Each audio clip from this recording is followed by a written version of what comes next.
and thank members for their... Where do you want me to say? I hope there's as much interest, Chairman. That's okay. Thanks, Jacqueline. Right.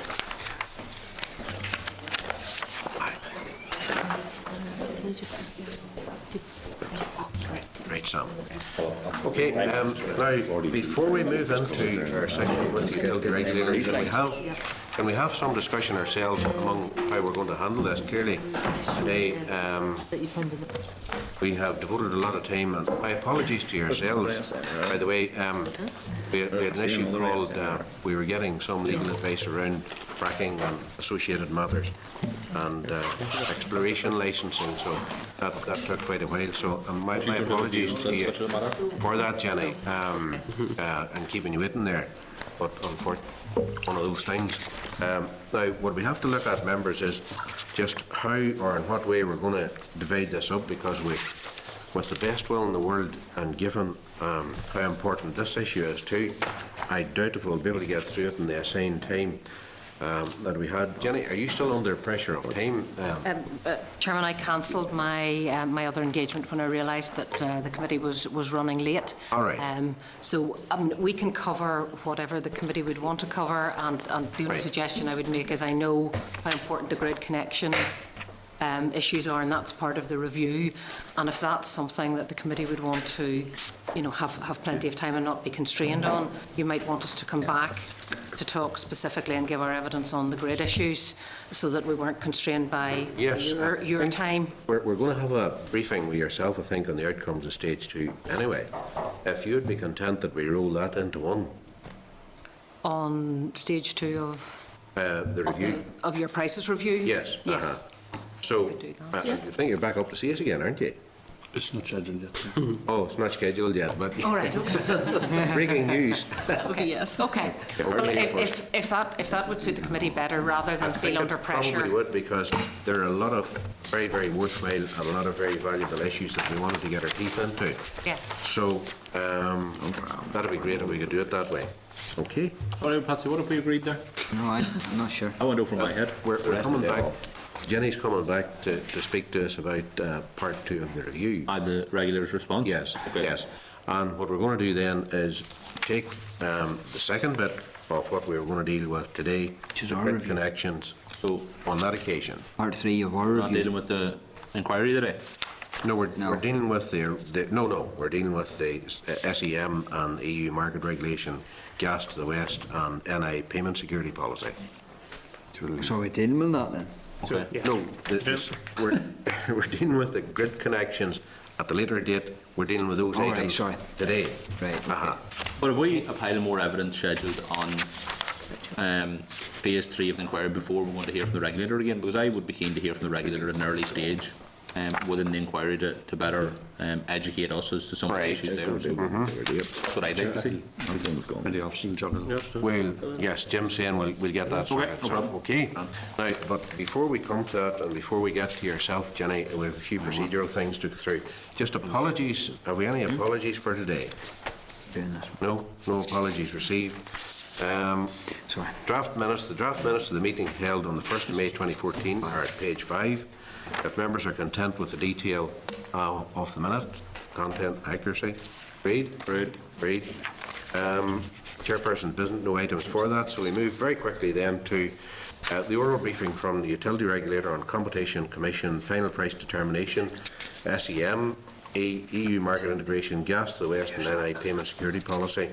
And as I say, the briefing on the grid connections, that'll be considered a separate item again. The items of business will be covered by Hansard's electronic devices, with the exception of the assembly tablet should be switched off. Before the committee today at page 15 onwards include the clerk's briefing, page 16, utility regulator's briefing, page 18, letter to the chair from the utility regulator regarding the SEM, consultation on NIE's payment security policy, page 36, correspondence from manufacturing NI, and non-technical summary to the SEM consultation document, that's page 49. So with us here today we have yourself, Jenny, the Chief Executive of the Utility Regulator's Office, Tanya Headley, Director of Networks, Water and Gas, and Judy O'Boyle, Electricity Networks Manager. So you're very welcome indeed, and thank you for attending. And as you know, the way the procedure we work here, you've up to 10 minutes to make a presentation, then we have the Q&A session from members. Okay, so if you wish to continue, please. Okay, Chairman, look, thank you very much. Would it be helpful if I went through the issues around the Competition Commission final determination, and then we took questions on that, and then looked at the SEM That's great. afterwards? That would make and sense. take it that way, since we're not going to cover the grid connection issues The today. first bit's a wee bit technical in parts. We'll try and keep it as non-technical as we can, Okay, Chairman. thank you. Okay. Well, look, the committee is well aware that the NIE price control, known as RP5, was referred to the Competition Commission. And the first slide there, really, I suppose, is just really designed to remind the committee of the timeline. The utility regulator put forward a strategy paper proposing how we were going to deal with NIE's price control. That was back in July 2010. NIE rejected our determination on that price control in November 2012. And despite some negotiation with NIE, we were unable to get any agreement, and therefore a referral to another regulatory organisation, the Competition Commission, or as it's now, the Competition and Markets Authority. The CC is a regulatory body, like the utility regulator, but specifically charged with determining disputes and conducting investigations. So the determination has now come out. It covers the period from 1st of April 2012 through to the 30th of September 2017, and it gives clarity on the funding package that is available to NIE to spend during that period. It was a long process, but we now have clarity on the way forward. The next slide on page 4 really is just to remind the committee of the key elements that we look at in any price control. We set a figure for the amount of capital expenditure that NIE can spend. We set a rate of return, or a WACC, as it's now known, the weighted average cost of both debt and equity, but essentially the rate of return that the company is entitled to. We set an allowance for operating expenditure, and in the price control we also looked at the issue of pensions, and as far as NIE was concerned, particularly in relation to pension deficits. We also looked at an area around capitalisation practices within NIE, and these are all elements that the Competition Commission then also looked at in their review of the issues. The final determination set revenues for NIE that were very similar to their provisional determination. They set a rate of return, or a WACC, at 4.1%. They reduced the pension provision for NIE's business, and they allowed about 459 million of capital investment. So the overall investment package that the Competition Commission approved ran to about £1 billion.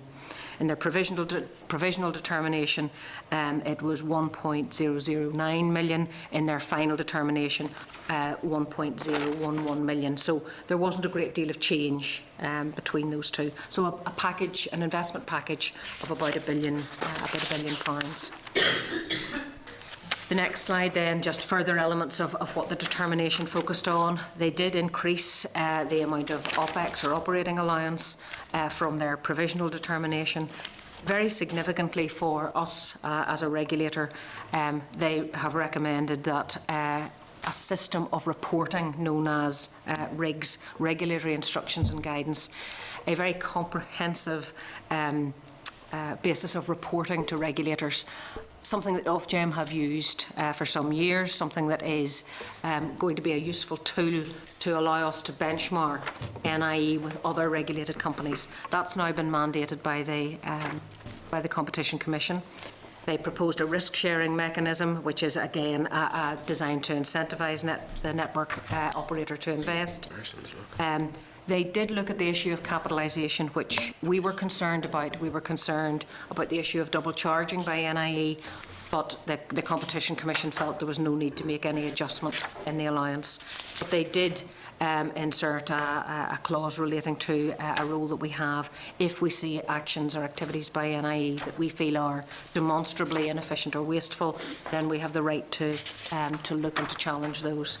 So overall, the next slide shows you the figures in terms of what the NIE request for funding was and what the final determination was. So you can see on slide 7, NIE had sought originally 852 million. Our determination came out at 446 million of capital investment, and the Competition Commission ended up with an allowance of 459 million. The next slide shows you the rate of return, and we've included a bit of an historical pattern here just to let the committee see the trend in terms of rates of return or WACCs.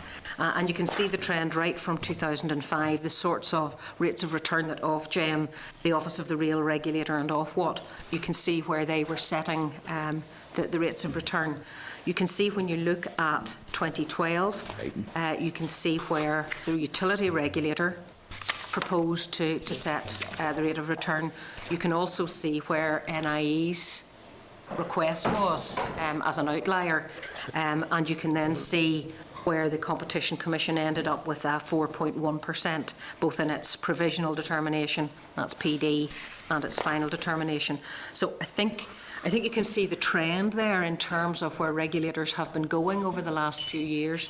You can see that the utility regulator, I think, was broadly in line in our determination. We were broadly in line with where the trend was going, but the Competition Commission essentially has reset the rate of return now at 4.1%. So hopefully that's helpful just to let you see where regulators have been going in terms of rates of return.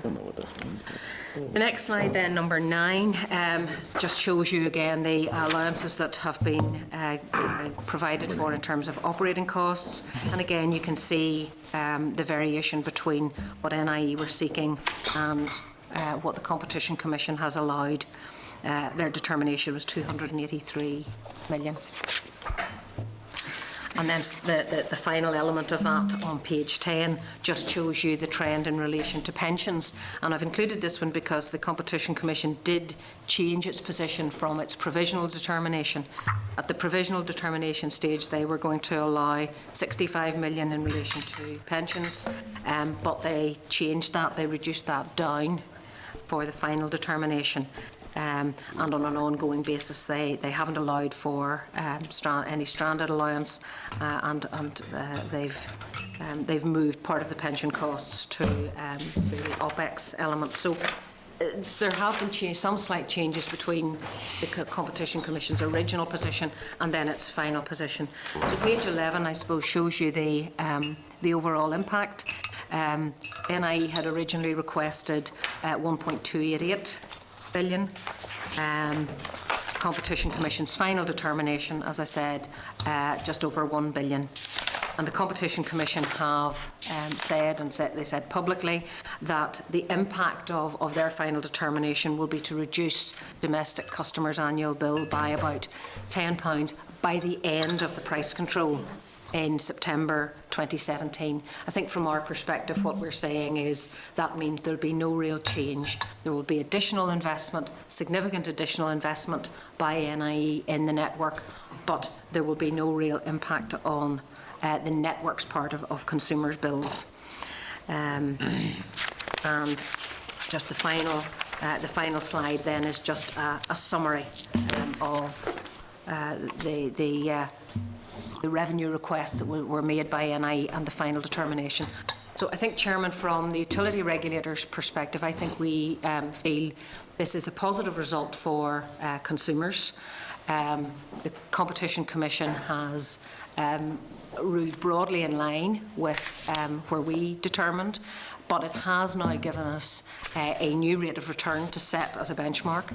It has given us additional regulatory tools going forward through these rigs in terms of our relationship with NIE and how we move forward and how NIE reports to us in future.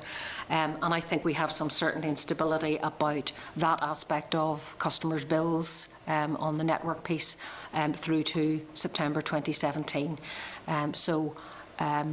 We believe that it's a good result for regulation in terms of challenging the company about the justification for their investment and the need for that investment.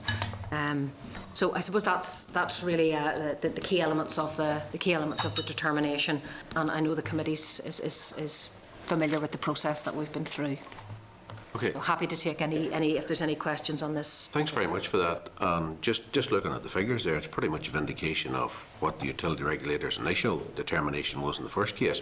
Matter of fact, looking at the figures, it appears that they've wound up, they've been better accepting what that determination was rather than running off to the Competition Commissioner, because they've wound up financially less off than what they had. What is it, about 70 million less off?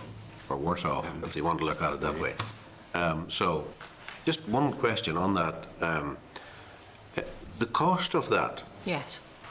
I have read somewhere along the line that the cost of NIE taking that action to the Competition Commissioner, what is it, something like 1.5 million, was it, or more than that? Well, the Competition Commission overall awarded, said that costs of about 2.8 million could be recovered in total. Now, that was only a fraction of NIE's costs, but that included some of our costs and their own costs, yes, as well. So 2.8 million could be recovered. And Chairman, I know this is a concern, and I understand why it's a concern for the committee, but I think you need to see that 2.8 million in the context of an overall investment package, right, of £1 billion, and an overall package that has saved customers about 210 million. To explain, by being recoverable, that's recoverable from the public, i.e. from consumers. It is. Do you not think it's a bit daft that circumstances where NIE took a commercial decision, their private company, to go to the Competition Commissioner and wind up worse off than if they had stuck with the initial utility regulation or regulator's determination, that they spend a considerable amount of money, including their own money, to fight that case, to wind up, what, 70 million worse off than what if they'd complied with the original determination, and then to have consumers pay for at least part of that action. That's pretty ludicrous, isn't it?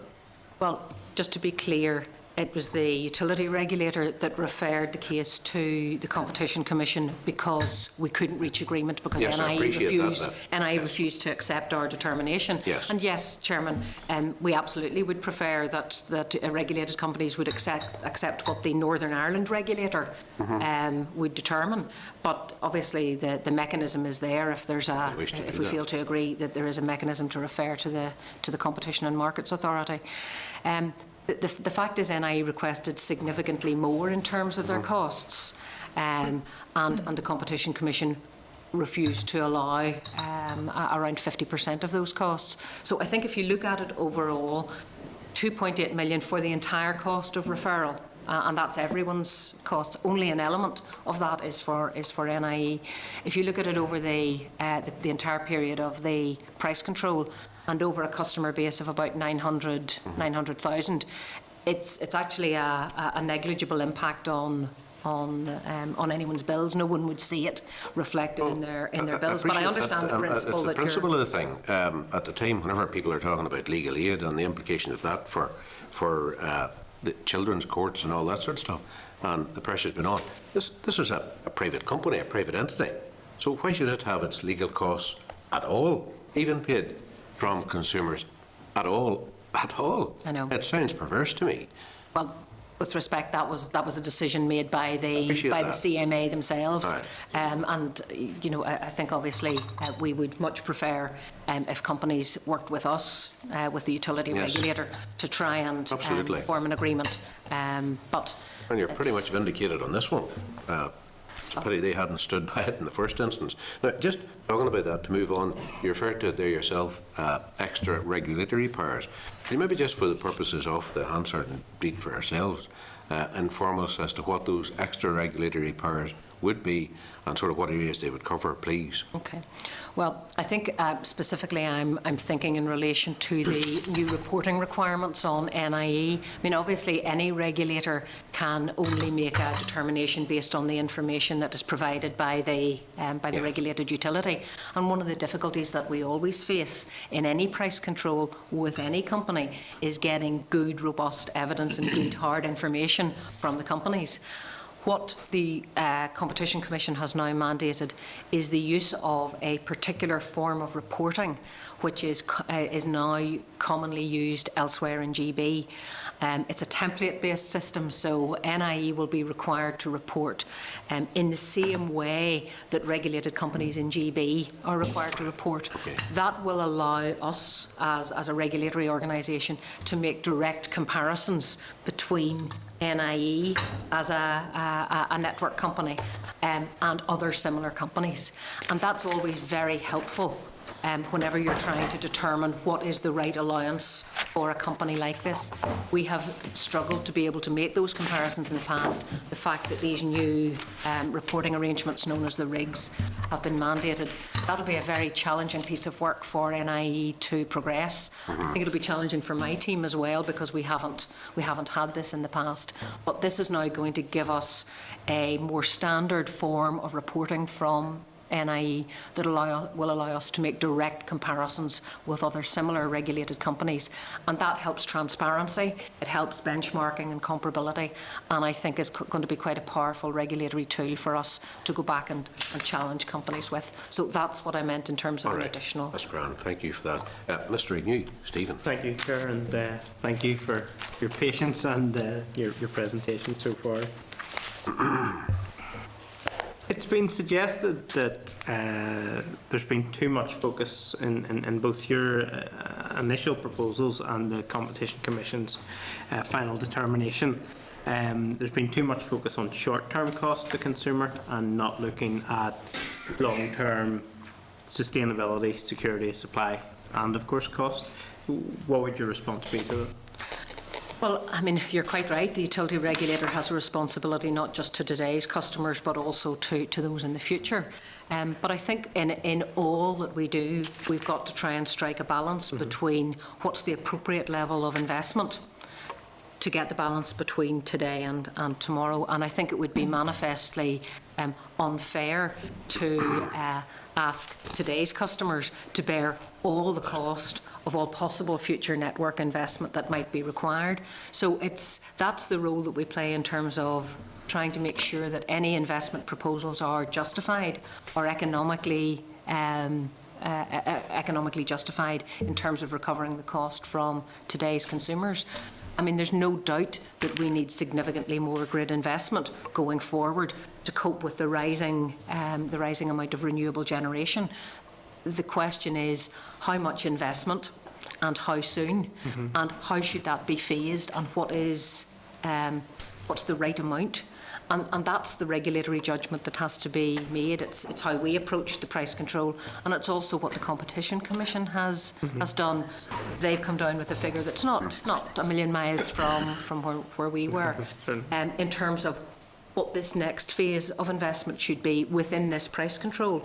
But of course, we're starting almost immediately to look at the next phase of development and the next price control. So it's not as if this is capping investment. It's only for this period of the price control, which is recoverable from customers. The other thing that the Competition Commission has said is that if NIE can come back to us with proposals to facilitate further renewable generation, if they come back with proposals that are economically justified, then we can look at those. We can look at those again. Within the current price control? Yes.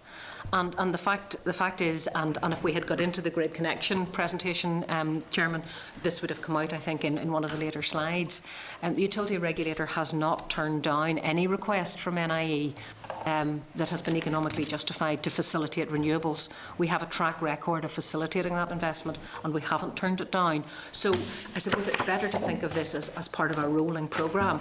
This is what the Competition Commission and the Utility Regulator agree is appropriate for this phase of investment to be recovered from customers. But the next phase we'll be starting work on that almost immediately. And if there are specific case-by-case proposals that NIE can bring forward, we have the right to look at those again. So there's the Competition Commission has given us a bit of flexibility in there where there's an economic justification. Okay. Is there, in your view, because I suppose there is the price control period up to 2017, is that right? Obviously, there's a political period up to 2020 for 40% renewables. I'm asking you to some extent to speculate on the next price control as well than asking this, but can we hit those 40% renewable targets given the decisions just being made by the Competition Commission, in your view? I mean, I think it's always challenging, but our belief is yes, because that was the context in which we viewed the the RP5 price control. We're very cognizant of the executive targets. So, the way we were looking at this was what is the right phasing, what's the right amount of expenditure that will help facilitate us to 2020. I suppose some for clarity on that. Your duty, as sort of alluded to before, is to consumers in terms of security of supply, sustainability, and cost. Does the 40% target place a duty on you to facilitate that, or is that something you take into account, but it's not your duty because it's not your policy? Well, we're an independent regulatory body, but we don't operate in a vacuum, sure. And therefore we operate very much within the strategic context that has been set for us. So I think you're right. It would be perverse of us if we were operating in a way that was not designed to move towards the targets that have been set at a political level. It's just we have a clear legal duty that's been set by the executive to promote renewables, and whenever we are looking at any decisions we make, that is something that we have to take into account, as well as our duty to protect consumers. So in that sense, I suppose I'm just trying to get this clear in my mind. It's not for you to make a decision whether or not that target's in the best interest of consumers based on the, that's a decision for the executive. Yes. But you take it into account then when you're doing your decision. And obviously we'll be involved in the piece of work that that DETI is doing around the 40% target, and we will put forward our views. But in all of this, as a regulatory organisation, we'll be looking to try and make sure we've got diversity in our generation mix and sustainability in our generation mix. So, I would hope we would never find ourselves in a position where we didn't feel that the overall policy that was being set was not in the interest of consumers. I think if we were unhappy with the direction of policy in that regard, we would have been talking to DETI. So we will be working, as Tanya says, to facilitate that. It's very much in our mind in terms of how we approach the price control process. Just one final short question. Briefly, please, okay. Stephen. Just on slide 8, page 25 in RPAC, on the rate of return, and you've highlighted graphs, and I get suspicious of graphs because any statistics laid out visually like that, I always try and question them. You said NIE's proposals, they look way off the trend in terms of rate of return. In terms of investment, because I think it's fair to say if you're making a larger investment in terms of size, you'd expect probably a higher rate of return if you're being asked to make a 500 million investment, say the 2 million investment. The investments we're looking at, would they have been of a similar magnitude when we're looking across those different determinations? I think it's the key issue here is to reflect the fact that neither we nor indeed the Competition Commission viewed any additional regulatory risk as existing in Northern Ireland, and therefore the sorts of investments that NIE were proposing were no different. Never mind the magnitude of the investment, the nature of them were no different. There was no Northern Ireland premium. So there was no additional risk in Northern Ireland, no reason why the sort of rate of return that is applicable elsewhere in GB shouldn't be applicable here, and that's essentially what the Competition Commission is saying. There's no Northern Ireland premium when it comes to investment. Okay, thank you. Thank you, Chair. Maybe to clarify on the renewables issue that Stephen mentioned there about the 40% renewables target, would you be confident in your own mind that if we don't meet the 40%, it can't be attributable to the Competition Commissioner's this RP5 price determination? Well, I think what we will be looking at is more investment in the grid going forward. There's no question about that in order to facilitate. I believe what the Competition Commission has determined is the right and appropriate level of investment for this period. And clearly we'll be looking as a utility regulator to facilitate more investment in the future. The issue is always, Chairman, the balance between how much is too much. We can't support gold plating of the network. We can't ask customers to pay for network investment that either won't be delivered in the time period or that isn't needed in the time period. So it's trying to get a match between the progress in terms of the contribution of renewables as it increases, that the grid investment is increasing at the same level. So I believe that we're, as I said to Mr Agnew, I believe we're still on course to achieve that. That's a yes then? That's a yes. Okay, right, thank you. Mr Frood, Paul, you want to come in? Just on that, on the specific questions that was raised by Stephen and Chair on the grid, on the graph, can that differential between what NIE wanted and what utility regulator and what you wanted and then what the final decision was, can that actually be mapped out practically? Should have been a no. As to where that investment would have went in? Yes, it can. Okay. Is it simple? Is it easy? Is it? Could we read it? I suppose is the answer. We can write to the committee if you would like to see the detailed breakdown. We can write to the committee on that. I mean, I didn't come with that level of detail today, Chairman, but if the committee's interested to know exactly where the differences were, we can do that. Yeah, I think that would be useful just to have, even in a visual sense. I'm mindful that NIE have been liaising with companies and renewable energy companies with regards to conditional offers, which were always conditional on the level of investment. Where do they sit now? I know this is more a question for NIE, but in your opinion and in your view, where do those conditional offers sit now, and how does that help or assist business, or not help business in planning forward? And I think this is a core issue that I think we would probably have got into on the grid connection piece, but yes, happy to take it. One of the things I was going to talk about under grid connections, which we'll come back to, is our role as a disputes body. Yes. And we have a sort of quasi-legal type role where if somebody raises a dispute, that we would have to make a determination, and that is binding on NIE. Now, we obviously have other processes that we try and resolve issues before it gets to that stage. And we have a group called the Renewable Grid Liaison Group, which has met 6 times in the last year, where people, all renewable interests are represented in Northern Ireland, and people can raise issues that we can hopefully address with NIE before we even get to the complaint stage. We then could deal with complaints, and we try and deal that informally, and many times that can resolve issues. But sometimes, unfortunately, we get to a stage where there is a formal dispute. And unfortunately, the issue you've raised there is currently part of an ongoing dispute. So we're not actually in a position that we can comment because of that process. But perhaps by the time we come back to the committee, that might have moved on. Will that be on costs alone, the dispute, or will that be on, say, timescale?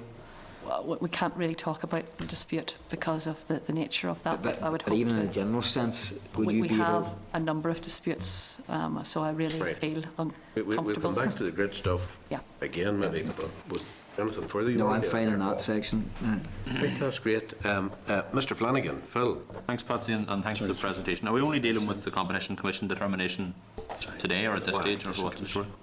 I think the Chair had indicated we would talk about the Competition Commission determination and then progress with the new market. We'll just come back. I know Gordon wanted to come in the competition. I know, so do I, but I'm just thinking, Clardy, have you open remarks to make on ISM later on? Yes. Oh, no, that's okay. A couple of questions on the Competition Commission. It's the second determination in recent times that to go to the Competition Commission or the Competition and Market Authority as it is now.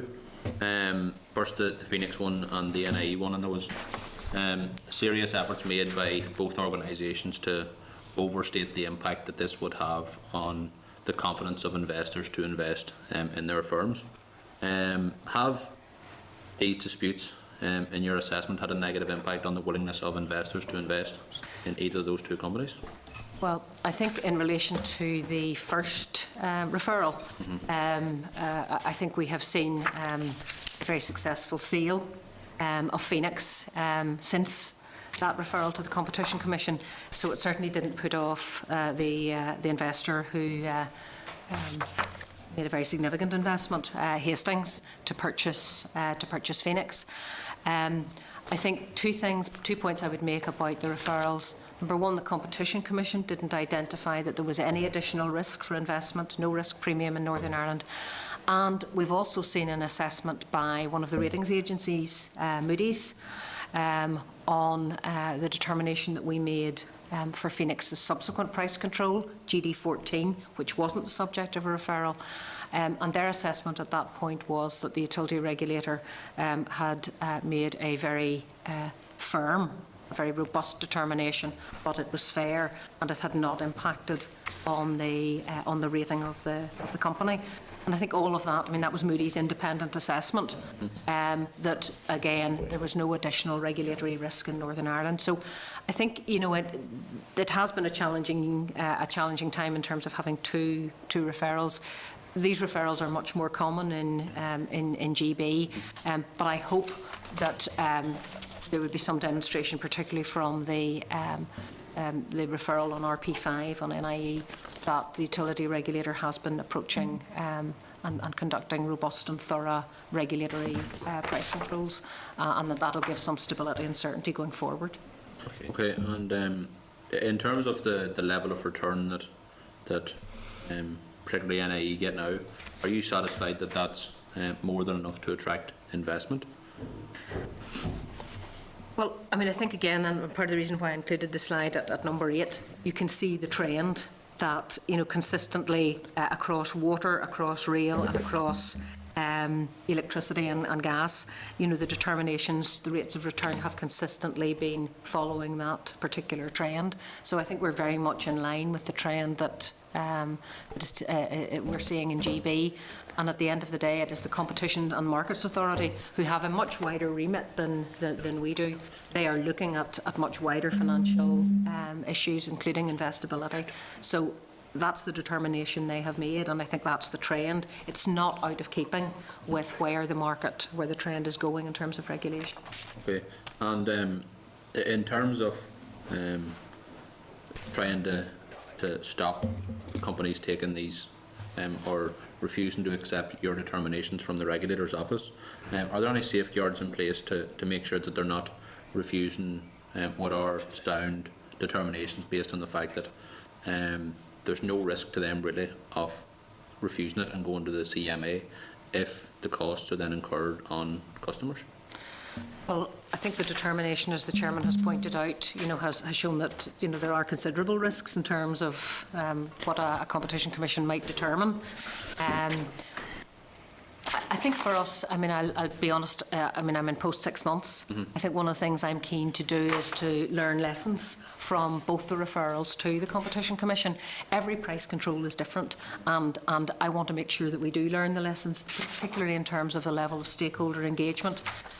So that, you know, we are trying to move forward with the companies in terms of a shared understanding of what the art of the possible is here in terms of expectations. So from my perspective, we will be looking at the lessons, we'll be looking at our own processes, and in particular we'll be looking at engagement with the companies. I would have to say to you as well that if we, you know, in moving to this new method of companies reporting information to us, that is something that NIE have welcomed, because that gives them greater certainty about what the regulator is expecting and about the standards that will be applied. So all of that certainty and transparency, I think, is going to be helpful to us going forward. But each process is always going to be different, and I just hope we can, you know, we can learn and improve and raise the bar in terms of the engagement and the dialogue that we have. We can't ever expect companies, however, to be happy with the regulator. We're coming from very different places, but I think provided we have a process that the companies feel is robust and transparent and fair, that they can understand where we're coming from and where we're trying to get to. They may not like the end result, but hopefully they'll feel they can accept it as being a robust regulatory settlement. Has any sale of Power Team had any impact on the determination, or was it a consideration by NIE as a result of the pending determination, or was it a completely isolated business decision? The sale that NI put in place for Power Team was a group called Power Team Electrical Services. They don't actually work in Northern Ireland.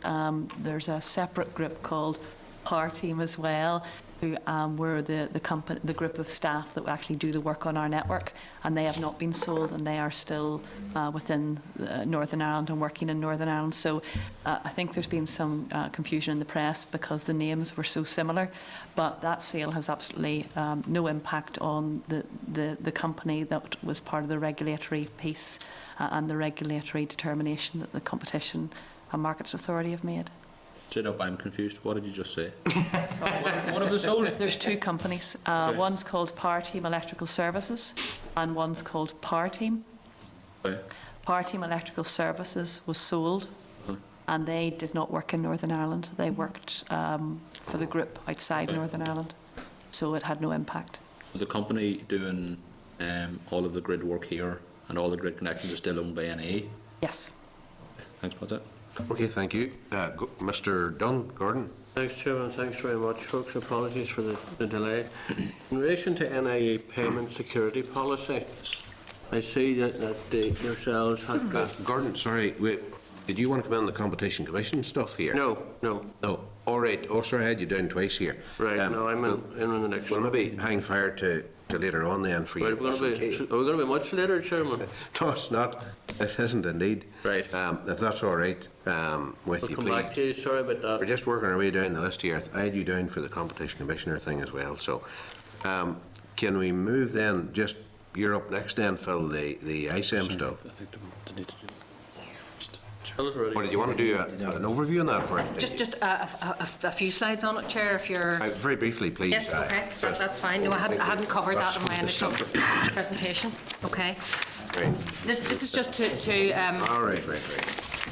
So we're moving on hopefully within your slide pack, the next slide on the new regional electricity market in Northern Ireland, the Republic of Ireland, known as the ISEM. So the committee is very familiar, obviously, with the single electricity market that was created in 2007. It's a wholesale market. So again, the committee will be familiar from your review of pricing, the various elements.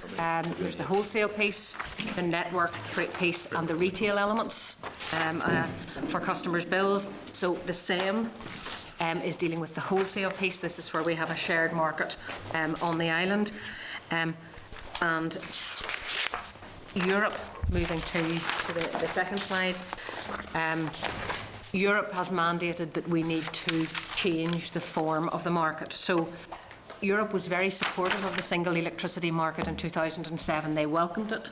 They felt it was groundbreaking in European terms and was a very welcome way of trying to get a more effective and a more efficient electricity market. And it certainly was in line with the direction of travel of European energy policy, which is trying to harmonise and standardise right across Europe to try and get maximum efficiencies and economies.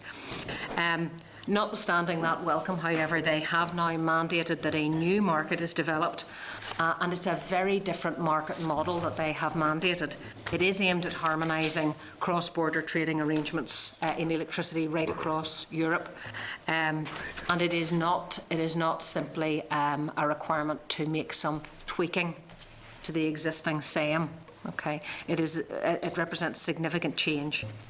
I think it's fair to say that the SEM committee, which is, as the committee knows, is the regulatory organisation charged with managing and regulating the single electricity market, The SEM committee had been reviewing the effectiveness of the single electricity market, particularly due to increasing contribution from renewables.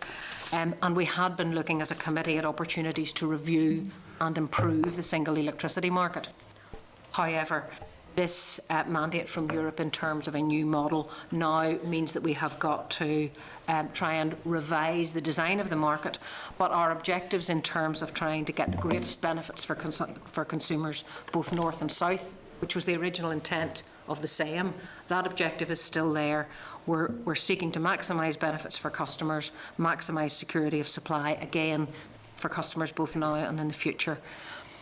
Because Europe recognised that we had done a good thing in creating the single electricity market, and because they recognised the difficulties of unpicking that market to create a new one, they gave Northern Ireland and the Republic of Ireland a 2-year derogation. So elsewhere in Europe, everyone else has been told to be compliant. For 2014, we have been given an extra 2 years. And the SEM committee has been working to try and design now a new market model that will comply. Okay. Moving on then to the next slide. Europe has really set out the key features. It hasn't told us exactly what the market is to look like, but it has told us what the key features of the market should be. The current market is really, I suppose, a simple central pool with a single system marginal price. The committee's familiar again with that. The new market must have at least three trading markets: a long-term market, which is allowing companies to hedge over a longer period of time, a day-ahead market, but then an intraday or a within-day trading market. So that's very different from what we have in the single electricity market. So the SEM committee has been consulting on a number of types of models or options that would allow us to move from single electricity market to what we're calling an integrated single electricity market, or ISEM. And the slide that I have there for you shows in very simple terms that what Europe is looking for ideally is very similar to what exists in the Baltic and Scandinavian countries, the Nord Pool, a very liberalised market. What we have at the moment with the SEM is a very centralised market with a lot of regulatory intervention and control. And there are a number of options on that spectrum, from the very centralised market to a very liberalised market. So we went out with 3 possible models. The consultation closed on the 6th of April, and we got 95 responses in total, but 58 of those were exactly the same response. So there were 37 distinct responses received. A large number of the wind players all put in the same response. I haven't gone into detail on the complexities of the different models because I suspect the committee might like a briefing on that once our consultation conclusions have been reached. But the next slide, and I'll not go through it, Chairman, in any detail, but the principles, the 9 principles that we have been using to assess the possible models. We want to try and make sure we capture some of the benefits of the SEM, comply with the new European model, but also then address some of the issues, particularly around market power, competition, liquidity, and so on. We want to try and address those in the new model. So these principles have been agreed with both DETI and with the department in Dublin. Our aim is really to, as I said, encourage competition, maximise efficiency and liquidity in the market. All of that, Chairman, is designed to put downward pressure on the wholesale price. I would have to say, however, without the second north-south interconnector, the benefits can't be maximised, just as the benefits of the existing market can't be maximised at the moment without the second north-south interconnector. We can't design a model around that will be compliant with what Europe wants.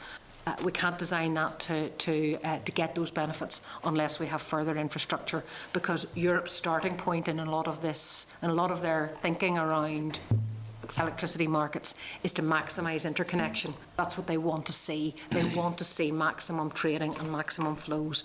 So it's just to make that point that the design of the new market, the models that we're looking at, can't design away the absence of further infrastructure. So that still remains an issue in terms of getting the maximum out of the new market.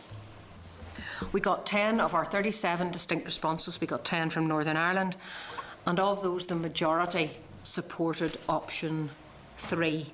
So we still have quite a lot of work to do as a committee to analyse the responses, to understand where people were coming from, and we will publish a decision paper with our proposed preferred option. We're aiming to do that on the 6th of June. So that will be following our consultation. We'll publish a decision paper and have a further period then of consultation to allow those who weren't happy with the option and what we're proposing further chances to have dialogue with us. Our intention then is to finalise the option that we're going for in terms of the high-level design for the new market. We'll finalise that in August, so it might present an opportunity for us to come back to brief the committee in early autumn and give you some more detail on the detailed structure of the new market. I do want to mention one thing, because I know the committee have been very concerned about this. One of the key issues is capacity remuneration, and certainly in your report on prices, the committee certainly did express concern about the current regime, which is a price-based remuneration scheme, which essentially is a pot that's available for every generator. It's one of the challenges that we're looking at and we've consulted on alongside the high-level design. How do we get a more specific, a more targeted form of capacity remuneration mechanism that isn't so broadly based and doesn't reward generators who aren't then there to actually dispatch? So we're looking at a mechanism that will be much more targeted and will support generation that's actually available for dispatch at any particular time in the market, and is not just such an open pot of money to be bid for. So that's something I know the committee will want us to come back and talk about in detail, and that's part of the next stage of design that we're looking at. So Okay, thank you. that's really where we are, Chairman. Mr Flanagan. Bill. Thanks, Patsy, and thanks for the presentation. You're back again redesigning the single electricity market. You've talked a lot about 4 options. Can you, without going into too much detail, tell us what the 4 options are? There are different levels. I suppose there are different levels of complexity. I didn't bring the detail of this, but essentially what I could provide to the committee, and it is available in a document that we published as part of the consultation, a non-technical summary. But essentially, if you can see this, what we've tried to do, and this is taken from our non-technical summary, we've tried to explain the various elements that make up the single electricity market. So we have a long-term hedging element, we have a central pool with only 2 gate closures, and we have a market that's about settlement or balancing and dispatch of the market. The new target model will have a long-term hedging element, both physical and financial hedges. The day-ahead market then is a new element that we don't have at the moment. We have a number of intraday trading markets, auctions, continuous allocation, and an EU-wide order book, and then we have a more complex balancing and dispatch market. So when I talk about the 4 options, I'm talking about variations in how these different elements of the market would work. And that non-technical summary is available on our website, but I can make sure a copy is provided, and it'll give more detail, but I didn't think we had enough time to go into the detail of those. I think it would help if you could give us that. What's concerning me is that you're saying there's 4 You say options. page 53 in members' packs, just.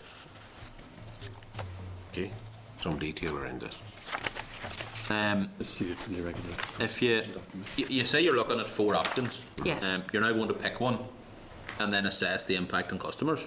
Is that not the wrong way around? Well, it's a very technical. The 4 options are very technical, high-level design options. All of them are based on those principles that I've outlined to you here. They also have to be compliant with what Europe has mandated. In all of those, it all depends on the detailed assumptions underlying each of the markets.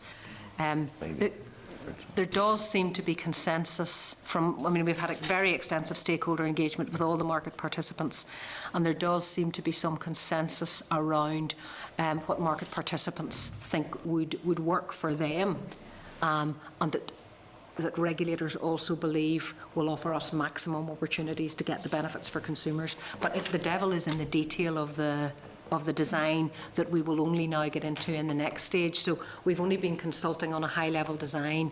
I think there's a view around that perhaps one of those options mightn't have even satisfied the European requirements. Okay. Option 4, there's a view around that perhaps option 1, the most liberalised model, was too big a step, a massive change from what we have at the moment, and therefore probably something that we might aspire to in due course. We could evolve towards that, and that perhaps, and this sounds like the best civil servant, sitting in the middle, but that there was a middle way, a middle option that captured the best of the same and allowed us to get some of the benefits of moving to a more liberalised market. But there'll be a full cost-benefit analysis done now on the preferred model, but it's the detailed operational arrangements that will allow us to make sure we're getting best value for customers around things like addressing market power and the various market rules. And have you used a preferred option at this stage, or are you waiting to go through the summary or the consultation responses? I think the regulators have done a lot of work in terms of what we believe the best option would be, and that's what we will publish based on the dialogue that we've also had with stakeholders. That's what we'll publish on the 6th of June. And you don't want to tell us which one it is, no? I don't think I should preempt Not the one or decision four, of the no? SEM. I don't think I should preempt the SEM Oh, well, committee we because can. it's a SEM committee decision. Oh, Okay. In terms of the impact on prices that customers pay, ultimately, will that be what will drive the decision on this, or will it be the feedback from those that are involved in the process and whose primary concern is about how much money they can make out of a new SEM?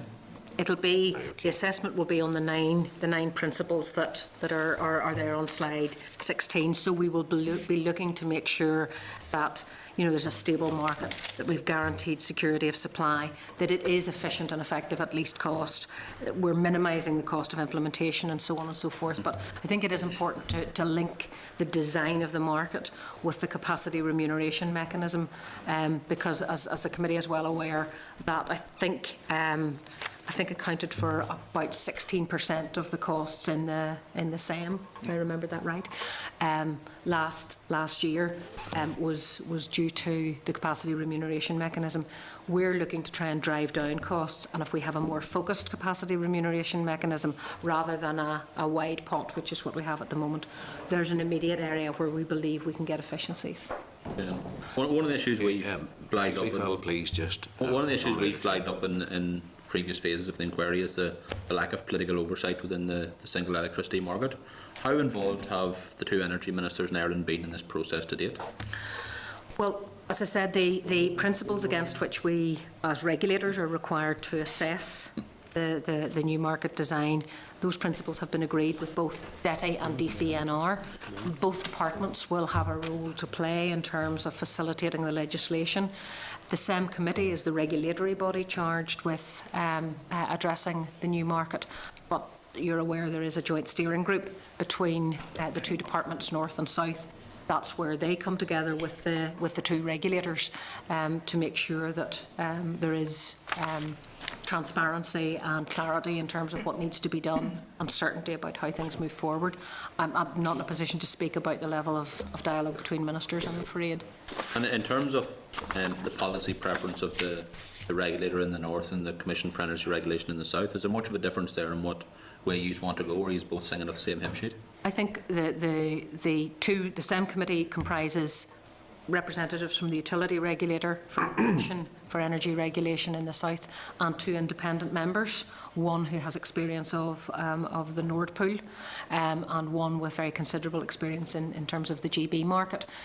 The consensus that will emerge, I hope on the 6th of June, will be a consensus between all of the regulators about what is best for consumers both north and south. That's what we're charged with. That's the duty of the SEM committee. So we are required to consider and weigh both the interests of consumers now and in the future, Northern Ireland and Republic of Ireland. Okay, thanks. Mr. Dunn. Thanks, Chair. Thanks again, folks. NIE payment security policy. I see that yourselves, the utility regulator, have great concerns about the lack of consultation by NIE on that. How did you go about addressing that issue then with the lack of consultation they have shown? Okay. I'm going to let Jody speak on this one, as this is his area. NIE has a licence condition where they have to have a payment security policy, of which we then have to approve if there's any changes to it. And last year they came to us requesting to make some changes to the current policy. We asked them to put forward some options of what changes and the impacts of those options, and actually asked NIE to consult on their website. So NIE put out a consultation last year, of which we also put up a news item that it was on NIE's website, and then asked NIE to put together a recommendation report, and then come to us with a summary of responses. Unfortunately, there was only 2 suppliers responded to NIE's consultation. Which was poor, obviously. Which we felt was poor. We also felt that there was no customer interaction or feedback from any customer groups, for example, like the Consumer Council or any other representation bodies. So we decided to actually reissue the consultation. We drafted our own consultation and attached NIE's consultation to it. So hopefully we'll get a better response for us to pull together the responses and make a consideration. Okay, in relation to this security policy, surely this is a charge that especially large consumers, manufacturers could do well without. You're effectively de-risking NIE here at the cost of the consumers. Is that fair? It is effectively an insurance policy. Yeah. And it's an insurance policy in case a supplier does default. And there is a level of which essentially you can pay for an insurance policy. This is us trying to strike a balance of what the right level is. But surely, you know, we've been lobbied by many manufacturers and NIE. Have been in touch with us. You know, they're saying that Michelin, and we've been had evidence from Michelin. I'm sure you are fully aware of Michelin. They're saying that last week Northern Ireland is the most expensive energy now in the world. So, you know, this adds to their cost. This, rather than trying to address the problem, you know, are you getting to grips with the cost of energy overall? And this type of thing, you know, people find most disappointing. That you're actually de-risking the risk and the liability for NIE and passing it on to consumers. Some of them are huge consumers. Yeah. One of the options that was that there was no change. And what we would like to hear is from representatives such as manufacturer NIE on which option is most suitable to them, as well as hearing back from the suppliers as well. Are you doing enough for especially the huge manufacturers, the big consumers in Northern Ireland? Well, I think we're, you know, this is only a small element of it, and I know that Still, it's all accumulative, isn't it? Of course it is, and I mean we need to look at this cost alongside others, and we need to assess the cost of this payment security policy, really, I suppose, in comparison to the cost and the risk to consumers of bad debt should a supplier default on payment. So, you know, it's in consumers' interests as well. The issue is the level that they should pay, and that's why we have, you know, there are 4 options that we're consulting on. But, you know, I think the challenge is right across the piece on prices. This committee has been very clear, and we have found the work that the committee has done on the review of prices extremely helpful, and we will be coming back to talk to you about what we can do. But, you know, you're aware of the areas where the utility regulator can challenge, and a good example of that is the work that we did on the Competition Commission and the price control there, where the difference between what NIE was seeking and the final determination was about 210 million. That has resulted in a pretty much a neutral impact on that part of the bill for customers. So, you know, that's the sort of robust regulation that we believe is needed going forward. And this is, you know, this consultation, the reason that we went out was precisely because we were concerned customers hadn't had enough engagement, hadn't had a sufficient opportunity. So, you know, it is, we're trying to make sure that we are engaging with them as fully as we can on this issue. You know, manufacturing Northern Ireland, as you might imagine, is a regular the meetings I have very regularly to understand the issues. And I know Tanya has been out to talk to Michelin and to a number of the other big manufacturing companies to really understand where their problems and issues are. Okay, thanks very much. Thanks, Chair. Okay, then. Mr McKinney. Thank you very much, Chair. I want to move on to another subject, but just to finish that off, I mean, these 4 options that you're looking at and making considerations on strikes me as a kind of a balance between price and process, if you like. And there are different revenue streams for the different pots, which will take, will you end up with a process that is ultimately more expensive, though it's better for the process? Or what will take priority? Well, once we get the feedback and responses, we'll review what each of the responses are, and we will make an assessment on each of the options. So we'll be looking at everything, essentially. And just in terms of price, are there substantial margins in terms of revenue for different options? There will, depending on which option was chosen, will have different impacts to different customers, such as domestic and higher end users. So yes, they will have a different impact for different options. Okay, thank you. The consultation, by the way, closes on the 27th of May, and obviously, given the committee's interest, we'll be happy to brief you on the outcome. There we go. Yeah, that's welcome. Can I just move on to something that's not in your presentation, and obviously another, we're having obviously a focus on Gas to the West at the moment. Can we get an update on how things are proceeding? Okay, well, the committee will be aware that we've launched a competitive process, a licence application process, to extend the network to Strabane, Omagh, Enniskillen, Derry, Dungannon, Coal Island, Cookstown and Macrofelt. The intention is to award 2 exclusive gas conveyance licences, one for high pressure assets and another for low pressure assets. As with our existing gas network, the network operator, successful operator, has got to consider all projects, all possible connections on the gas pipeline route. But as with our existing gas network, they must be economically viable, so that test will remain. The tender application process closed on the 6th of May, so just earlier this week. We had an extensive process of engagement while we were engaged in before the tenders closed, to allow any possible applicants to ask questions for clarification. So we had a forum whereby any of the applicants could seek clarification on the process and on the detail and how we would assess the process going forward. That was open to all. That closed.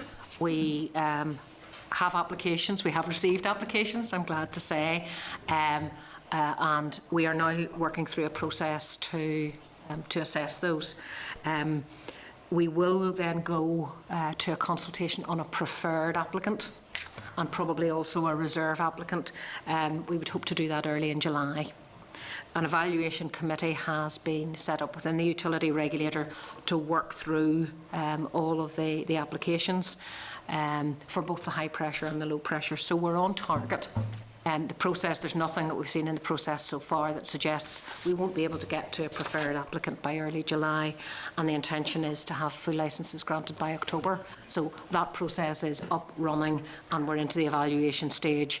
And I really can't say anything more than that at this stage, because I'm on the evaluation committee. Right. So that's a process we're now working through, but we're on schedule, I'm glad to say. That's right. It's not unlinked, but in terms of the big energy providers, some of them are considering going off grid in terms of electricity. Is that having an impact in terms of consideration? In terms of Gas to the West? Yeah. No, it'll not. It's not part of the gas. It'll not be an issue for us on the Gas to the West process. There's a wider grid issue, which again we might pick that up when we come back on connections. Okay, thank you. That's all right. Thanks for Mr. Agnew. Stephen, you had a final point. Yes, thank you, Chair. And it's just to come back to the different options for the ISEM. I think you said it was either aspiration or ambition, perhaps, to get to bring the options back up again. Was it option? The more liberalised Yes, option, yeah, option basically one. the most Well, liberalised. that's certainly what Europe wants everyone to aspire to. Yes, well, I suppose that's where I was coming from. That may be what Europe wants in the context maybe of mainland Europe. When we look specifically at our market, I think a lot of the drive from Europe to break up our market, and some would certainly question whether or not it's been to the benefit of our consumers. What would be the benefits of that aspiration of greater liberalisation for our consumers, particularly on this island? I mean, I think where Europe is coming from is it's trying to get as much competition into the markets, make sure they're as liquid and as efficient as possible, and those who favour markets and market-based competition would argue that the best way to get that is to have markets as liberalised as possible. Regulators, on the other hand, particularly in a small market or small markets like Northern Ireland and the Republic of Ireland, I think our sense is that the risk of market power and dominance is still a concern, and therefore regulation still has a role to play. So it's just, where do you go? I absolutely take your point in terms of on mainland Europe, much more competition is already there. There are bigger markets that encourages competition, and that's where Europe wants us to go. But you know, the assumption underlying everything that Europe is doing around harmonisation and liberalisation is based on greater interconnection, so that it doesn't matter where you are. The electricity can flow, the trading can take place. We're quite limited here in terms of the trading opportunities that are available. So I think that's, in that sense, we've tried to look at a spectrum from the very liberalised to the very centralised. And in terms of the direction of travel then, or, you know, I think it's been discussed before, we're heading towards a all islands market, these two islands. Is the direction of travel ultimately for a single European market? Is that what's envisaged? A single energy market is yes, that's that at a high level. That's what Europe is looking for, so that there's free trade, as with other goods and services. So this may be seen as a short term. Well, it might not benefit your consumers now, but in the long term, if we've got an integrated market, then. Well, I think we would, the SEM committee would argue that there are benefits to be had now from moving towards the European model. The question for us is, how far do we go and how fast, and how do we keep some of the benefits and the certainties provided by strong regulation on central markets? How do we move in the right direction without giving up all of the advantages? But it's absolutely clear that protecting the interests of consumers is still a significant driver, along with ensuring security of supply. If we didn't think we would get benefits now, we didn't think that opportunity existed, I think we would have challenged, gone back and challenged Europe and said, this is really not going to work for us. I think we feel it's challenging, but there are opportunities to get a more liquid and a more competitive market, a more efficient market now. Just very briefly, without going into the detail, option one, I mean, how liberal are we talking? Are we talking you out of a job, or would there still be... I don't think we want that. That might be one indicator of success. Well, I don't know. Still need the regulation. I think that's allowing an awful lot more control by the companies themselves, and a very, very light touch regulation. And that seems to work extremely well in Nord Pool, and Tanya has been over to see how the Nord Pool market works. There is maybe something in the Scandinavian psyche that inclines them to be, very collaborative, very cooperative in their market. But don't forget, they have a very, very different generation mix as well. They've got very significant hydro reserves, great certainty in terms of power generation there. We've got to balance the type of generation mix that we have here. The fact that we are at the end of the gas pipeline, but we do have the opportunity for increasing renewables. So at least Europe has not mandated a market so specific that it won't be appropriate for our situation.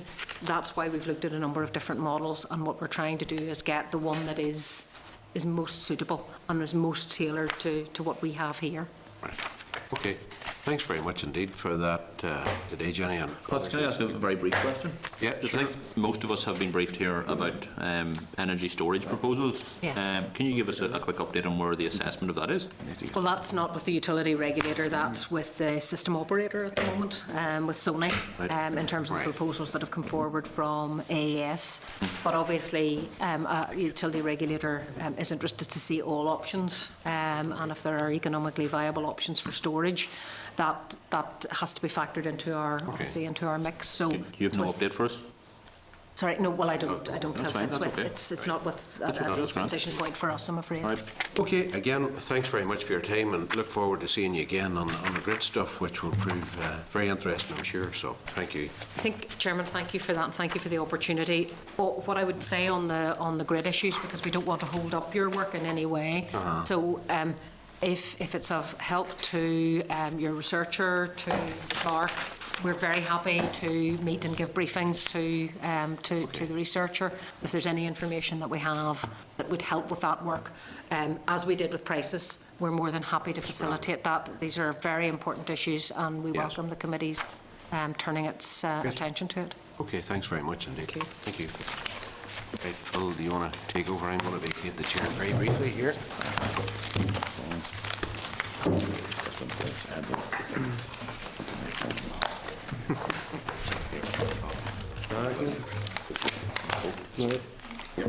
On your bag.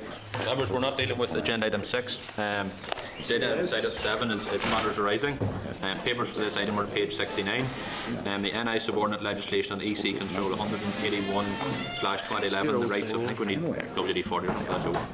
The rights of passengers in bus and coach transport enforcement by DRD and DEDE. Page 7 is a letter from the Minister to the Chair on proposed arrangements for the enforcement of EU regulation that I've already stated, dealing with bus and coach passenger rights. Members, any comments, or are they content with the approach as outlined by the Minister? Great, as usual. At page 71 and 72 is the agenda and list of invitees for the Green Investment Bank workshop that the committee is to host the 10th of June 2014. Members, any comments, are happy to note? Noted. Page 73 is guidance produced by the Irish Wind Energy Association, which addresses the committee's query to Assembly Research asking about power research agreements. Members, any comments, or are you content to note? Great. Page 75 is a response from the Tourist Board to the committee's query asking what specifically do in relation to linear cycling routes. Members content to forward to the Committee for Regional Development for information in relation to its inquiry and to NILGA for distribution to the relevant officials in local councils. Great. Did Sammy brought that up? I think it was you. No, it wasn't me, but cycling routes. It might have been Sammy. We'll put it. Sammy's not here, so we'll put it back on the agenda. No, it actually came from NITB themselves. Okay. They talked about linear cycling routes. And Well, I think it's well covered this weekend, Chairman. The cycling route. The committee has confirmed with InvestNI that representing the committee on the trade mission to California, USA, will be Sandra Overend, Gordon Dunn, Fergal McKinney and Megan Fern. Agenda item number 8, written briefing from DEDE, the Operational Plan 2014-2015. Papers for this item were page 76. Tables an amendment to page 13, target 13. That's in your table of papers. The amendment increased the target for investment in skills from 28 million to 30 million. Also included in your papers are DEDE's operational plan. Have members any comments, or are you content with the plan? Agenda item 9, written briefing from DEDE 2014 to 2015 main estimates. Papers in this item are from page 125. Members any comments, or are you content with the main estimates?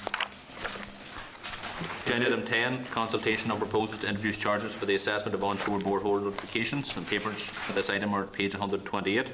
And included is the consultation document. Have members any comments, or are you content to note the consultation? Great. Agenda item 11, correspondence. Papers for this item are from page 163. There's correspondence from a member of the public regarding their concerns on fracking, page 164. Members want to discuss the issue of fracking further, or are we content? When you called it? Settled. Flanagan's the name. From the Committee for Finance and Personnel, drawing the committee's attention to the Hansard transcript of 30th of April of a briefing from a joint panel of DFP and SEUPB officials in which members were briefed amongst other issues on future EU structural funds. That's at page 167. Are members content to note? Great. From JPR Belfast, the public relations company representing DP Energy, which has secured a Crown Estate licence for the construction of a 100 megawatt tidal generation scheme off the coast of Antrim, page 168. Are members content to receive a written briefing in the first instance? Great. Yeah. Agenda item number 12, any other business? There are no tabled additional items of business. Do members have any additional items of business?